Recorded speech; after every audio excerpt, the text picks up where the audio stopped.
कल चुनाव आयोग का एक निर्देश आया राज्य सरकार को।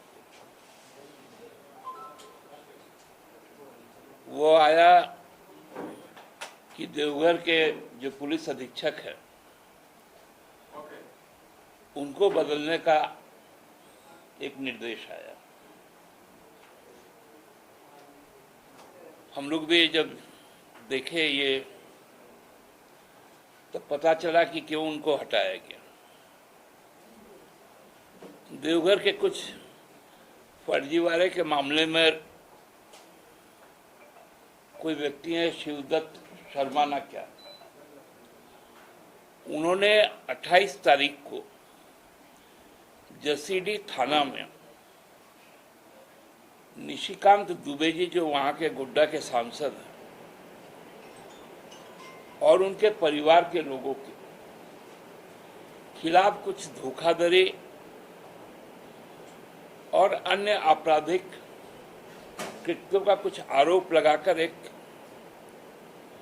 एफआईआर दर्ज किया गया। और चूंकि वो एफआईआर दर्ज हो गया,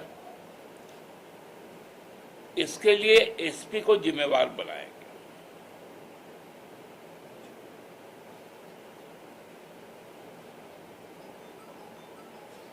यहां सवाल ये उठता है कि क्या एसपी को हटाकर पुलिस का अनुसंधान बंद किया जा सकता है?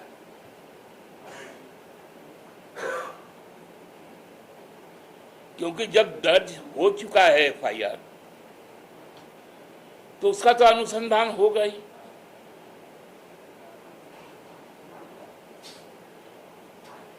पुलिस अधीक्षक एक पद है,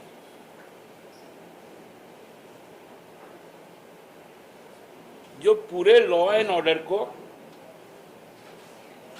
मेंटेन करता है।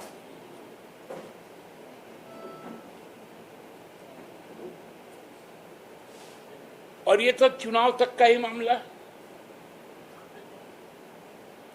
चुनाव आयोग का क्षमता तो हमको लगता है कि 5 जून को समाप्त हो जाएगी, क्योंकि नए जो निर्वाचित प्रतिनिधि है उनका जैसा ही नोटिफिकेशन जारी हो जाएगा 5 को, तो ये कौन सा दिशा तय कर रहा है चुनाव आयोग कि कोई घोषित प्रत्याशी यदि किसी भी अधिकारी के खिलाफ कोई शिकायत करे तो उस अधिकारी को हटा दो।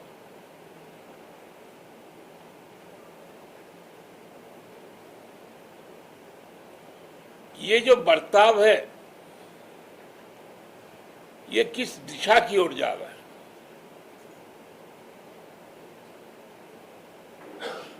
ये तथ्य तो सब जगह जानते हैं लोग कि निशिकांत दुबे जी का पृष्ठभूमि क्या है। अभी हम लोग देख रहे थे कि जब ईडी की कार्रवाई चल रही थी तो वो तो ईडी के भी प्रवक्ता बनते फिर रहे थे, सीबीआई के भी प्रवक्ता है, अब तो हमको लगता है ईसीआई के भी प्रवक्ता है।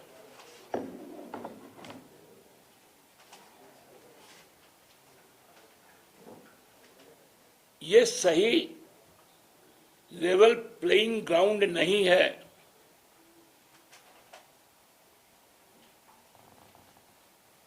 कि आप अपने सुविधानुसार चुनाव करवाइए।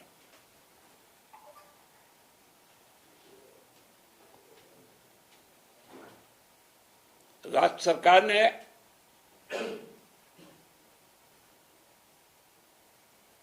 पूरी चीजें इस बार, हम पहले भी कह चुके हैं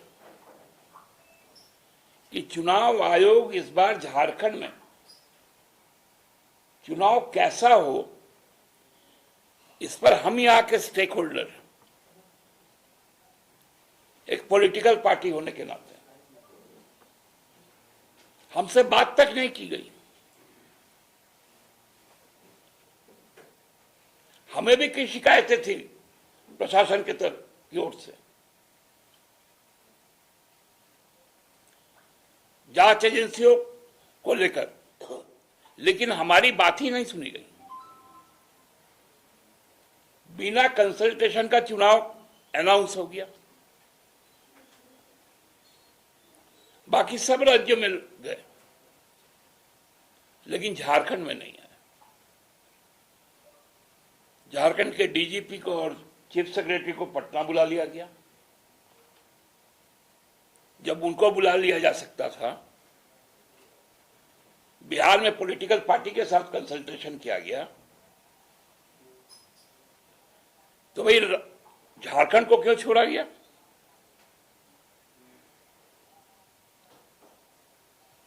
क्योंकि यदि वो मौका हम लोगों को मिलता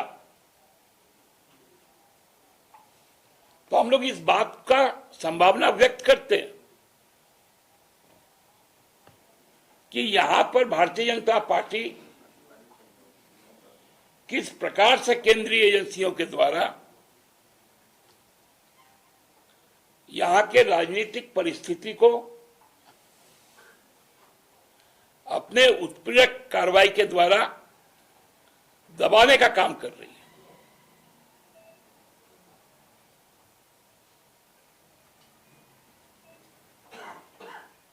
जहां सुनिश्चित होता है कि हार की संभावना है, वहीं इस तरह से केंद्रीय एजेंसियां काम करना शुरू करती है।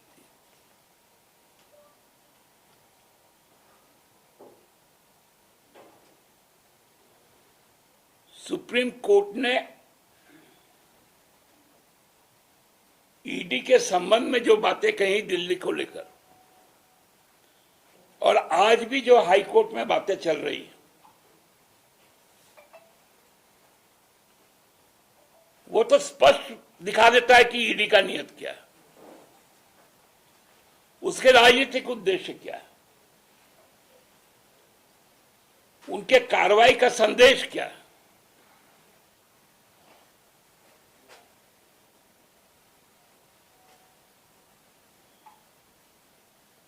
तो ये बड़ा गंभीर विषय होकर खड़ा हो गया।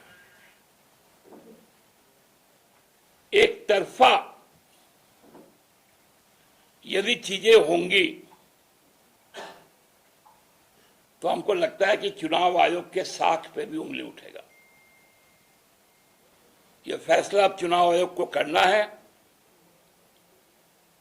कि चुनाव निष्पक्ष हो, भयमुक्त हो, कदाचार मुक्त हो।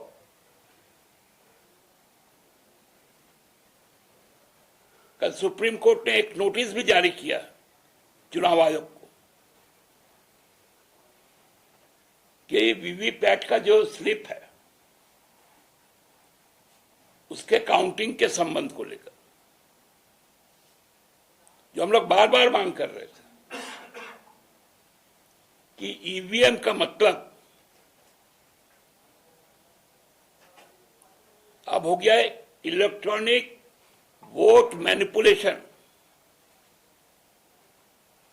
क्योंकि अब ये स्टैंड एलोन मशीन नहीं रहा, ये अब 3 यूनिट हो गया जो आपस में इंटरलिंक्ड है, जिसका आराम से प्रभावित किया जा सकता है। एक है कंट्रोल यूनिट जो प्रिसाइडिंग ऑफिसर के पास रहता है, वो कंट्रोल यूनिट अब हो गया करप्शन यूनिट। उसके बाद एक होता है बैलेट यूनिट, वो हो गया बोगस यूनिट कि किसी में भी दबाव और भाजपा निकले। और सबसे भयंकर जो आया है वीवीपैट, पहले उसमें पारदर्शी सफेद कवर लगा रहता था स्क्रीन में, अब उसको काला कर दिया गया, माने ग्रे कर दिया गया।